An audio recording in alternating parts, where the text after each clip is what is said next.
Hello दोस्तों, स्वागत है आपका आज के इस नए वीडियो में जिसमें हम देखेंगे अर्थ के रोटेशन के बारे में।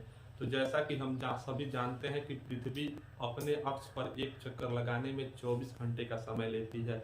लेकिन जब पृथ्वी के रोटेशन अर्थात अपने अक्ष पर घूमने की दिशा की बात करनी हो या उसकी स्पीड की बात करनी हो तो बात सोचने वाली हो जाती है।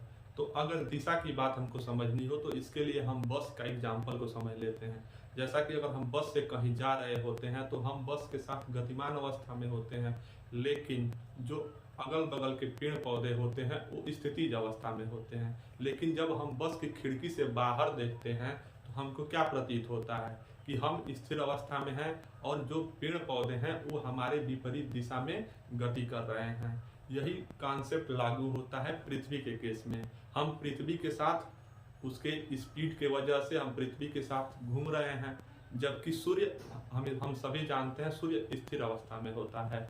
लेकिन हमको क्या प्रतीत होता है कि सूर्य पूरब दिशा में निकलता है और पश्चिम दिशा में अस्त होता है। तो जैसा कि बस से हम जिस दिशा में जा रहे होते हैं उसके अपोजिट डायरेक्शन में पेड़ पौधों की गति हमको महसूस होती है, वैसे ही हमारी पृथ्वी की रोटेशन की वजह से सूर्य की गति हमको अपोजिट डायरेक्शन में महसूस होती है, जिसके वजह से हम स्पष्टतः ये समझ सकते हैं कि पृथ्वी के घूमने की दिशा है वो पश्चिम से पूरब की तरफ है। इसी वजह से हमको सूर्य पूरब से पश्चिम की तरफ जाते हुए दिखाई देता है। तो अगर डायरेक्शन की बात करेंगे तो डायरेक्शन को हम स्पष्ट रूप से बता सकते हैं कि जो अर्थ के रोटेशन का डायरेक्शन है वो क्या है, वेस्ट से ईस्ट की तरफ है, अर्थात पश्चिम से पूरब की तरफ।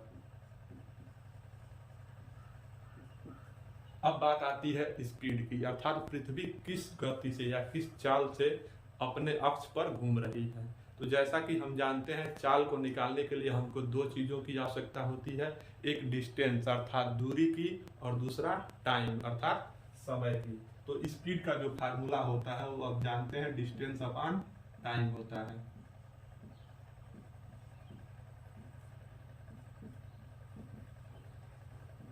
तो सबसे पहले हमको एक डिस्टेंस की आवश्यकता होगी। तो डिस्टेंस के लिए हम भूमध्य रेखा अर्थात वह रेखा जो पृथ्वी को लगभग दो बराबर हिस्सों में बांटती है उसका आधार मानेंगे।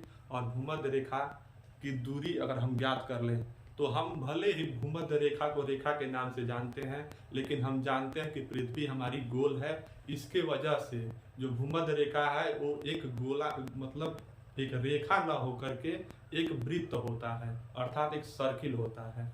तो अगर किसी बिंदु, सबसे पहले देख लीजिए भूमध्य रेखा, तो वह काल्पनिक रेखा होती है जो पृथ्वी को लगभग दो बराबर हिस्सों में डिवाइड करती है। तो अगर हम भूमध्य रेखा पर किसी बिंदु को स्थिर मान लें तो हम जानते हैं कि पृथ्वी जब अपने अक्ष पर 24 घंटे में एक चक्कर लगा रही है तो वह बिंदु भी 24 घंटे में एक चक्कर पूरा कर लेगा। तो अर्थात जो एक भूमध्य रेखा जिसको हमने बताया कि वो भूमध्य एक रेखा ना होकर के एक वृत्त होता है, तो अगर उसकी परिधि हम नाप लें कि उसका परिधि कितना है अर्थात सरकमफेरेंस कितना है तो हमको दूरी मिल जाएगी। तो जैसा कि हम जानते हैं कि भूमध्य रेखा पर जो हमारा रेडियस होता है अर्थात इक्वेटोरियल रेडियस अर्थात भूमध्य त्रिज्या की बात कर लें तो हमारा होता है 6378 किलोमीटर, जिसे लगभग हम 6400 किलोमीटर भी कह सकते हैं। अर्थात पृथ्वी के केंद्र से और भूमध्य रेखा पर स्थिर किसी बिंदु की दूरी कितनी होती है, 6378 किलोमीटर। अब हम जानते हैं कि अगर किसी भी सर्किल का अगर सरकमफेरेंस निकालना हो तो उसका फार्मूला होता है 2πr। तो अगर हमको पूरे भूमध्य रेखा की लंबाई निकालनी हो तो उसके लिए फार्मूला क्या हो जाएगा, 2πr। आज हमारा क्या काम करेगा, 6378। तो अगर डिस्टेंस की बात कर ले, यही हमारी डिस्टेंस होगी एक चक्कर लगाने में पृथ्वी के। अगर पृथ्वी एक चक्कर पूरा करती है अर्थात हम किसी व्यक्ति को कहाँ मान रहे हैं कि भूमध्य रेखा पर वो स्थिर है और पृथ्वी के गति के साथ साथ वो गति कर रहा है, तो 24 घंटे में वो फिर अपने स्थान पर पहुंच जाएगा। तो अगर टाइम यहाँ पर देख लिया जाए तो टाइम कितना हमको मिला, 24 आवर।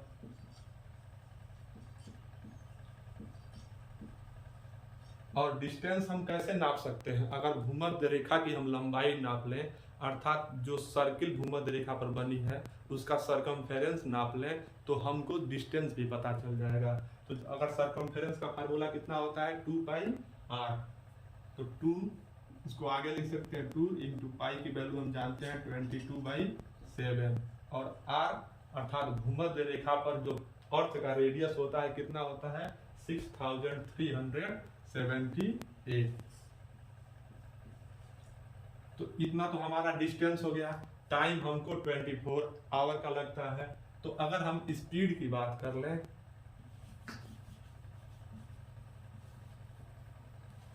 तो स्पीड कैसे निकाला जा सकता है?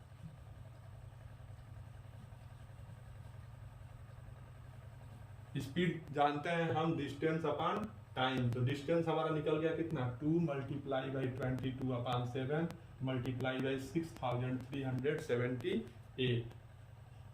डिस्टेंस के जगह पे लिख लेते हैं 2 मल्टीप्लाइड बाई पाई की वैल्यू होती है 22/7 मल्टीप्लाई बाई 6378, और इसको हमको डिवाइड करना है टाइम से। अर्थात हमारी जो अर्थ है अपने अक्ष पर घूमने में इतनी दूरी तय करती है, और कितने समय में दूरी तय की जाती है पृथ्वी द्वारा?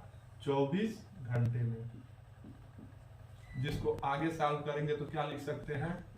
2 multiply by 22 multiply by 6378 divided by 7 into 24, और इसको हम कैलकुलेट करेंगे तो लगभग इसकी वैल्यू हमको अप्रोक्सीमेट में मिल जाएगी 1670 किलोमीटर प्रति आवर। अर्थात पृथ्वी 1 घंटे में 1670 किलोमीटर की दूरी तय करती है जब वो अपने अक्ष पर घूम रही होती है। धन्यवाद।